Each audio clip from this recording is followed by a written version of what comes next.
కేదార్ తాతయ్య, సుహాసిని వాళ్ళ నాన్నగారు వీరశంకర్, సూర్యనారాయణ అదే సూరిని వెతుకుతూ వస్తారు. ఆ లాయర్తో ఇలా అంటూ ఉంటాడు, ఎలాగైనా ఆ సూర్యనారాయణ సూరిగాడి అడ్రస్ పట్టుకోవాలయ్యా లాయర్. ఆ సూరికి నా మనవడు ఎలా ఉంటాడో ఎక్కడుంటాడో అన్నీ తెలుసు. సూర్యుని పట్టుకుంటే నా మనమడు ఎలా ఉన్నాడో ఎక్కడున్నాడో తెలుస్తుంది అని లాయర్తో వీరశంకర్, కేదార్ తాతయ్య మాట్లాడుతూ ఉంటాడు.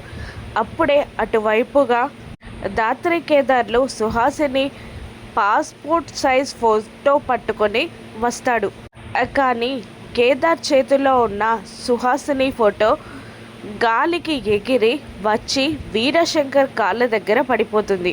అలా గాలికి ఎగురుకుంటూ వచ్చి ఆయన పాదాల దగ్గర పడడం దాత్రి చూస్తుంది. కేదార్, ఆ పెద్ద ఆయన కాళ్ళ దగ్గర ఫోటో పడింది, పద వెళ్దాం అని అంటూ దాత్రి అనేసరికి కంగారుగా కేదార్ వీరశంకర్ దగ్గరికి వచ్చి ఎక్స్క్యూజ్ మీ తాతయ్య అని పిలుస్తాడు. కేదార్ అలా పిలవగానే వీరశంకర్ కేదార్ వైపు అలా చూస్తూ కాస్త గుర్తుపట్టినట్టు, ఎక్కడో చూసినట్టు ఫీల్ అవుతూ ఉంటాడు ఆ పెద్దాయన. కానీ పెద్దాయన్ని చూస్తూ అలా స్తంభంలా నిలబడిపోతాడు కేదార్.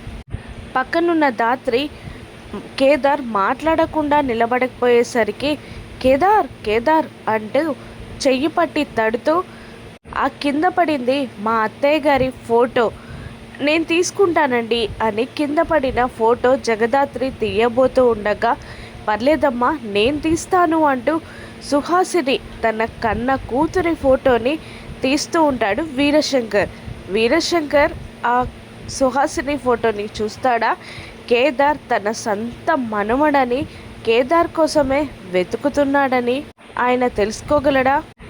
తాత మనుమలు కలుస్తారా? కేదార్కి అండ దొరుకుతుందా? కేదార్ భవిష్యత్తు మారనుందా?